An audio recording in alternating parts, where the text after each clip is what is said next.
Hello प्यारे विद्यार्थियों, पिछले वीडियो में हमने प्रश्नावली 5.3 के तीसरे प्रश्न के दो पार्ट मैंने बता दिए थे। एक पार्ट बता दिया था, सॉरी। अब मैं दूसरा पार्ट बताता हूं। इसका क्या दिया गया है एपी में, तीसरे का दूसरा पार्ट है ये।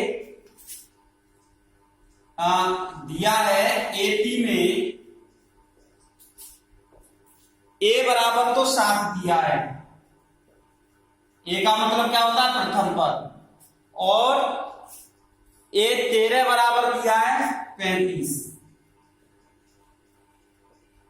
ए 13 बराबर दिया है हमें 35। डी और एस 13 ज्ञात कीजिए। डी ज्ञात करना है और एस 13 ज्ञात करना है। ए 13 का मतलब क्या है? 13वां पद। इसको हम क्या लिख सकते हैं? या ये है हमारा 13वां पद। 13वां पद है 35। ठीक है। अब देखिए ए एन बराबर या टी एन बराबर क्या होता है हमारा? ए एन बराबर होता है a plus N minus 1 into D c. D ज्ञात करना है हमें, तो सबसे पहले ए दिया है, डी तो ज्ञात करना ही करना है। ए एन का मतलब है हमें 13वां पद दिया है। इस सूत्र का प्रयोग करेंगे तो ए 13 बराबर, ए 13 को हम टी 13 भी लिख सकते हैं। ये ध्यान रखें, ए 13 या टी 13 एक ही बात है। ठीक है। तो ए 13 बराबर कितना हो जाएगा? ए प्लस 13 माइनस 1 इंटू डी। अब इनके मान लगा दीजिए। ए 13 का मान कितना है? 35। ए का मान कितना है? 7। 13 में से क्या? 12 डी। इसको इधर ले आओ तो 12 डी बराबर 35 माइनस 7। ये 7 इसमें से घट जाएंगे। 12 डी बराबर कितना हो गया हमारा? 15 में 7 8 और 2 28। ये दिया गया है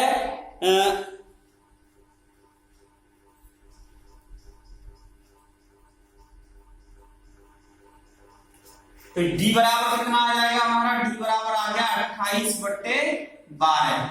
तो डी बराबर आ गया कितना? 4 7 28 और 4 3 12, 7/3 आ गया। ये डी का मान आ गया 7/3।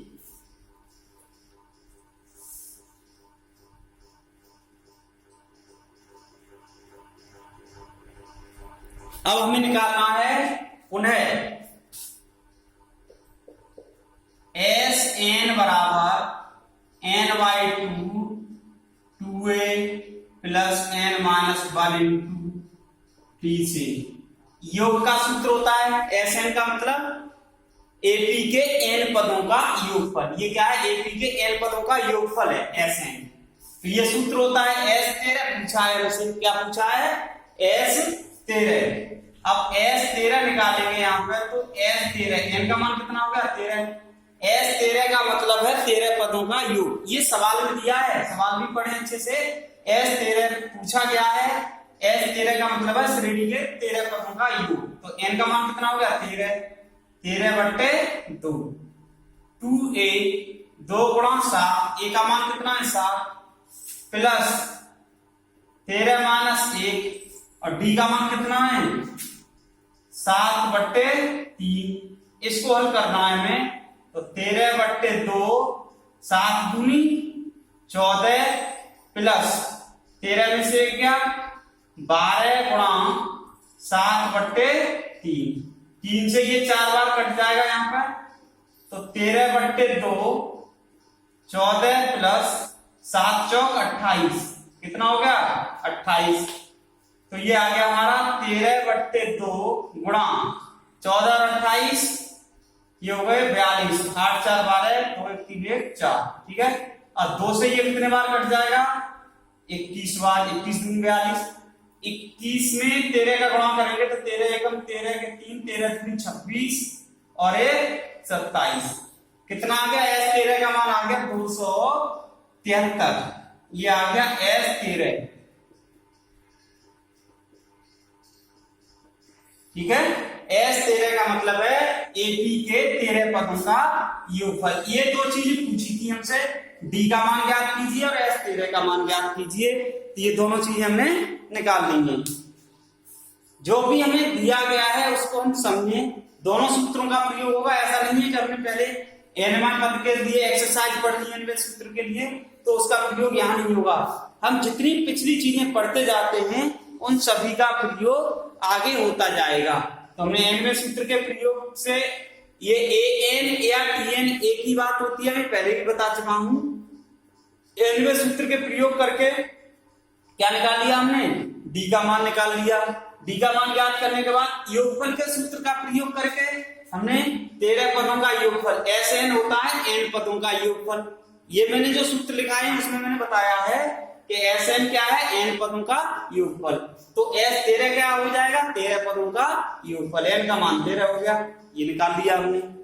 आगे अगला जो प्रश्न है इसी का पार्ट है तीसरे का, उसको हल करते हैं। तीसरा पार्ट हमें क्या दिया गया है, एपी में हमें दिया है। देखो तीसरा पार्ट पढ़ता हूं मैं। एपी में क्या दिया है, A12 बराबर 37। एपी में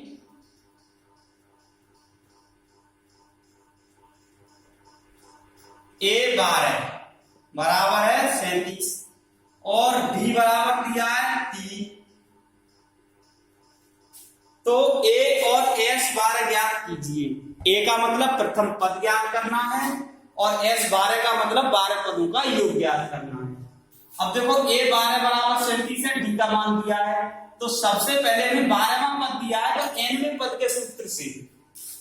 अब देखिए ए एन बराबर a plus N minus 1 into D से इस सूत्र का प्रयोग करेंगे। A12 बराबर कितना हो जाएगा हमारा, a plus 12 minus 1 into D.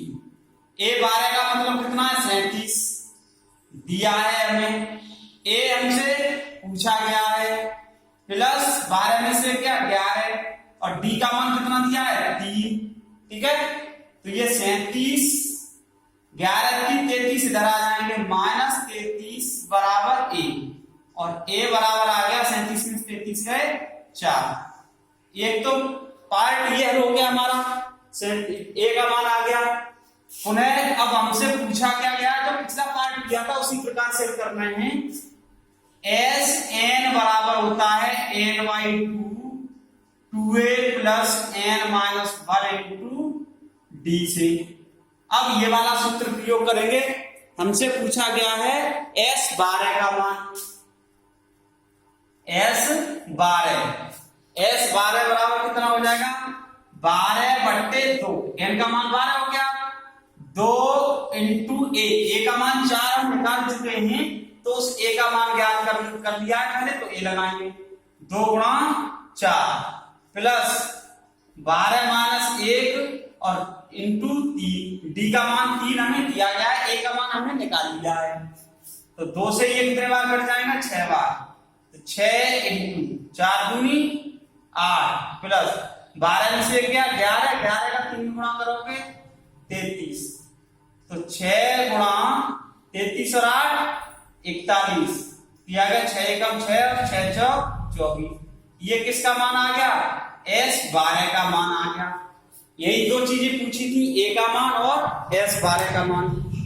अब एक चीज बता दूं मैं तुम लोगों को यहाँ पे, अगर उसने केवल S12 ही पूछा होता, ये दी गई होती है, पूछता कि S12 ज्ञात कीजिए, तो इसका मतलब है कि हमें पहले इसको ए से ए का मान निकालना ही पड़ता, क्योंकि Sn के योगफल के सूत्र में ए का प्रयोग होता है।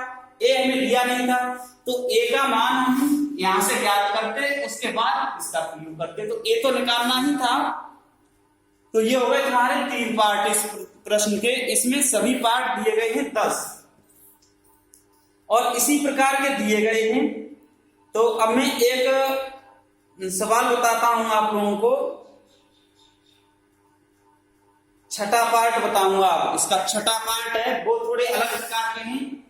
और 5 तक एक ही प्रकार के पार्ट हैं, 2 मैंने छोड़ दिए, तीसरा बता दिया, चौथा और 5वां।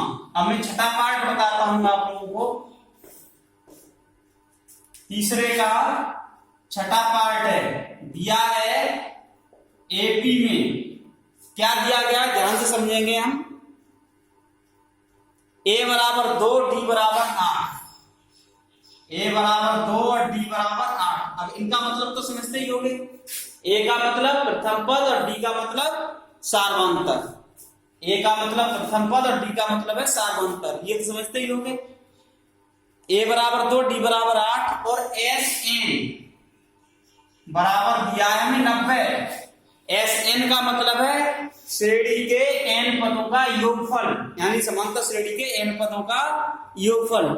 तो हमसे पूछा गया n का मान और an, n का मान पूछा है, an पूछा गया है। तो an ज्ञात करने के लिए सबसे ज्यादा जरूरी है हमें n का मान ज्ञात होना। देखिए क्या आ जाएगा, सबसे पहले Sn बराबर 90 दिया है, तो Sn is equal to n/2 2a plus n minus 1 into d से इस सूत्र का प्रयोग करेंगे हम। और इस सूत्र का प्रयोग करने के बाद इसमें जो चीज दी गई है उसको लगा दीजिए। Sn का मान कितना दिया है, 90 लगा दिया साहब। n का मान हमारे पास नहीं है, n हमें ज्ञात करना है। a का मान दिया है 2, लगा दो, 2 गुणा 2 n माइनस 1 और d का मान दिया है हमें 8। ठीक है, यहां से और यहां से 2 कॉमन ले लेते हैं, तो 90 बराबर कितना आ जाएगा, देखो n/2 गुणा 2, 2 ही कॉमन ले रहा हूं मैं, 2 कॉमन लेंगे हम तो कितना आ जाएगा, यहाँ पर यहां बचेगा 2 प्लस n माइनस गुणा यहां बचेगा 4, 2 कॉमन आने के बाद, तो 2 से 2 कट गया। अब ये 90 बराबर n गुणा 2 plus 4n minus 4, 4n minus 4, ये आ गया। अब ये आ गया 90 बराबर n गुणा ये हो गया 4n और माइनस के 2, ये आ गया। n का गुणा कर दो इधर, ये आ गया 90 बराबर 4n² माइनस 2n। इस 90 को इधर लाना है हमें, तो ये हो जाएगा देखो 4n² माइनस 2n। जब ये इधर जाएगा तो माइनस का हो जाएगा 90 बराबर 0। एक और इसमें सब में कॉमन है 2 से हम पूरे समीकरण को भाग दे सकते हैं, तो ये आ जाएगा 2n² माइनस n माइनस 45 और बराबर 0। अब 45 दूनी 90, इनके फैक्टर करने हैं, गुणनखंड सभी को आने चाहिए। तो देखो 45 दूनी 90, अब 90 के गुणनखंड करेंगे 10 ने 90, तो ये हो जाएगा 2n² माइनस 10n और प्लस 9n माइनस 45 बराबर 0। ये मैंने सीधे सीधे गुणनखंड कर दिया, क्या गुणनखंड सिखा चुका हूं तुम लोगों को। इन दोनों में से कॉमन आ रहा है हमारा 2n, n माइनस 5 बचेगा, यहां से कॉमन आ रहा है 9, यहां पे n माइनस 5 बचेगा बराबर 0। तो अब यहां पे इन दोनों में से क्या कॉमन आ रहा है, n माइनस 5 और 2n प्लस 9 बराबर 0। मैंने पहले ही बता दिया है कि यहाँ पे अगर 2 गुणनखंड अलग अलग दिए गए हैं, उनका गुणनफल 0 आ रहा है, तो वो अलग अलग 0 के बराबर होते हैं। n माइनस 5 बराबर 0 और 2n प्लस 9 बराबर 0। तो यहाँ तो आ गया n का मान 5, ठीक है, और 2n बराबर माइनस 9, n बराबर माइनस के 9/2, जो मान्य नहीं है। क्यों मान्य नहीं है? पूरी समांतर श्रेणी में हम जब भी पढ़ेंगे तो मैंने बता दिया है तुम्हें, n का जो मान होगा वो कोई भी प्राकृतिक संख्या हो सकती है, यानी न तो भिन्न होगी, न ऋणात्मक होगी, न भिन्नात्मक, केवल धनात्मक पूर्णांक होंगे। ठीक है, n का मान धनात्मक पूर्णांक होना चाहिए। तो ये 5 धनात्मक पूर्णांक है, तो n बराबर कितना आ गया 5। अब हमसे पूछा है ए एन, पुनः a n equal to a plus N minus 1 into D से। तो ए एन का मतलब एन बराबर 5 है, ए का मान कितना है 2, एन का मान 5 और डी का मान है 8। तो 2 प्लस 5 में से क्या 4 गुणा 8, तो 2 प्लस 8 चौक 32, 32 और 4 32 और 2 34। ए एन कितना आ गया हमारा 34 आ गया। तो ये दो वैल्यू पूछी थी हमसे, ए एन की और एन की। एस एन दिया था, उससे हमें एन ज्ञात करना था। तो ये ध्यान रखें, जो चीज हमें दी गई है उससे हमें जो निकालना है उन दो ही सूत्रों का प्रयोग होना है, एक तो योगफल वाले का और एक एनवें पद वाले का। इसी प्रकार के सवाल इसमें दिए गए हैं। बाकी सभी सवाल तुम्हें अपने आप करने हैं। अगला चौथा सवाल मैं बता रहा हूं, इस सवाल इसका और जो पार्ट दिए हैं वो अपने आप कर रही है तुम्हें इसके स्वयं।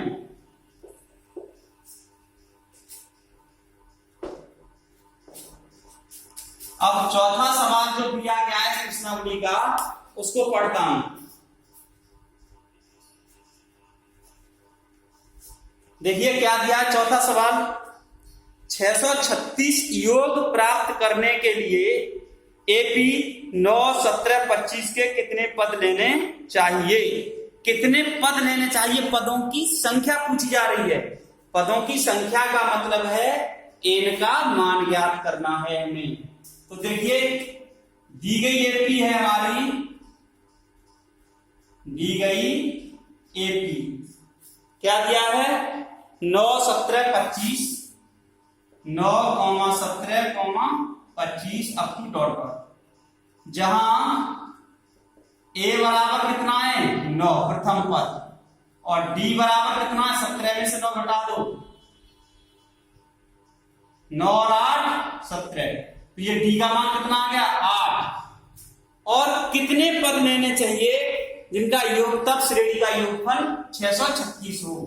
माना, अब मानेंगे, माना एपी के एन पद लेने पर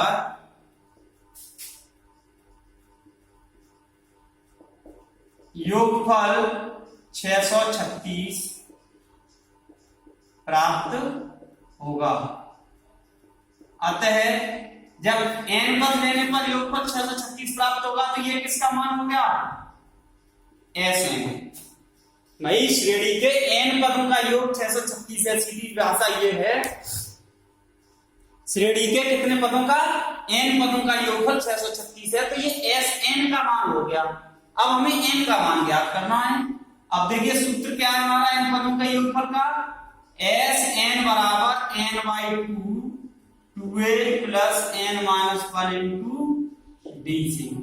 ठीक है, एस एन का मतलब है 636, एन बाई 2 एन ज्ञात करना है, 2 इंटू ए का मान है 9, एन माइनस 1 डी का मान है 8।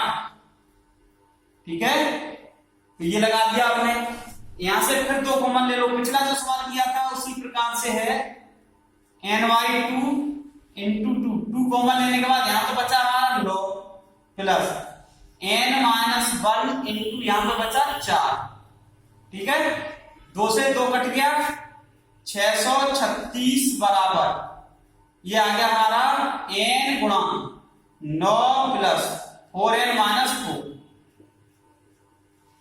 4n minus 4। तो ये कितना हो गया 636 बराबर n गुणा 4n प्लस 5 आएगा, n का गुणा कर दो इसमें इधर, तो ये आ जाएगा 4n square plus 5n। 4n square plus 5n आ गया। 636 को इधर ले जाएंगे तो माइनस के हो गई है 636 और बराबर 0। अब इनके गुणनखंड करने हैं हमें। क्या करना है, इनके गुणनखंड करने हैं। तो आगे की प्रक्रिया अपने आप कर सकते हो इसके गुणनखंड करके।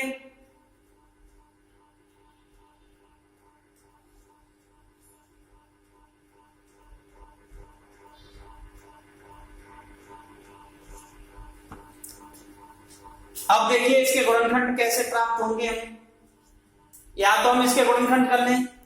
अब हम कई विधि पढ़ चुके हैं, द्विघात समीकरण है ये भाई, द्विघात समीकरण है, यह है एक द्विघात समीकरण है। अतः हमने देखो, जब मैं यहां बता दे रहा हूं a x square plus b x plus c बराबर 0 द्विघात समीकरण हो, द्विघात समीकरण के गुणनखंड इसके बड़े हैं, 636 का 4 में गुणा करेंगे तब उनका अंतर देखेंगे, तो हम सीधे सीधे द्विघाती सूत्र का प्रयोग कर देते हैं। द्विघात समीकरण ये है, द्विघाती समीकरण के लिए इसके जो मूल होते हैं वो कैसे ज्ञात करते हैं, minus B plus minus under root B square minus 4ac upon B, इससे ज्ञात कर देते हैं। अब यहाँ पे x में था, यहाँ n में आ रहा है, तो n बराबर लिखेंगे, क्या लिखेंगे, n बराबर यहाँ b का मान कितना ये है, यहाँ x का गुणांक भी तो b है, यहाँ n का गुणांक 5 है, तो माइनस के 5 plus minus under root B square का मतलब हो गया 5 का square minus 4 into C minus के 636 अपॉन 2a 2 इंटू 4, ये हो गया।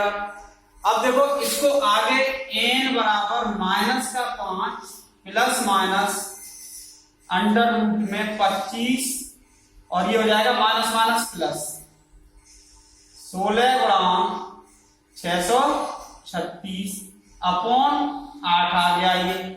अब 636 में हमें गुणा करना है 16 का, तो देखिए 6 36 6 18 और 3 21 6 36 और 2 38, ये 636 आ जाएंगे, 6 7 8 3 11 6 3 और 1 10, 10,176 में हमें जोड़ना है 25 को, 25 जोड़ के लिखेंगे 6 5 11 7 और 2 9 और 1 10, सॉरी 10 का 0 और 1 और 1 2 और ये आ जाएगा 0 1, 10,201 आ रहा है। अब हमें इसके फैक्टर करने हैं 10,201 की, इधर से बना के लाएंगे, ये एक बार जाएगा, एक और एक जोड़ के लिख दिए, ये 0 2 यहाँ 0 आ जाएगा और ये 0 1 ले लिया हमने। अब हमने यहां पर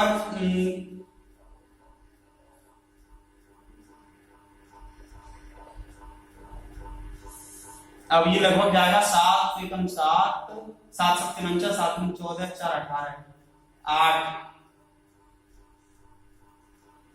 9 बार जाएगा लगभग, 9 ने 81 का 1 और ये आ जाएगा 9 दूनी 18 और 26 ज्यादा होना, 9 बार नहीं जाएगा ये।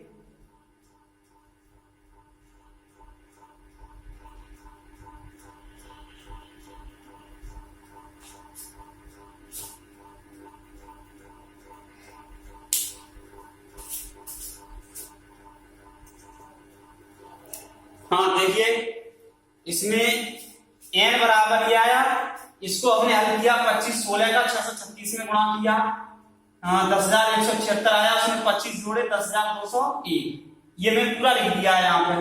अब 10,201 का जब वर्गमूल निकालेंगे तो वो होता है 101, ये वर्गमूल निकाल दिया, 101 आ गया -5 प्लस माइनस 101/8, एक बार धन चिन्ह लेंगे तो धन चिन्ह लेने पर हमें प्राप्त हो रहा है 12 n का मान और ऋण चिन्ह लेने पर प्राप्त हो रहा है -106/8, तो ये तो मान हो ही नहीं सकता, न तो n का मान निगेटिव हो सकता है ना भिन्नात्मक हो सकता है, तो n बराबर कितना आ गया 12। अतः AP के हमने क्या माना था, AP के n पद लेने पर योगफल 636 प्राप्त होता है, तो हमें n का मान हमने कितना निकाल दिया 12, तो AP के कितने पदों का योगफल 636 होगा 12 पदों का, हम क्या लिखेंगे, अतः एपी के 12 पदों का योगफल 636 होगा। ये हो गया तुम्हारा प्रश्न संख्या 4। तो इन ज्यादा कठिन नहीं है सवालों में, इस प्रकार के ही सवाल आते हैं अधिकतर, तो इनको आगे हम सॉल्व करने की कोशिश करना। आगे के सवाल अगले वीडियो में बताऊंगा। धन्यवाद।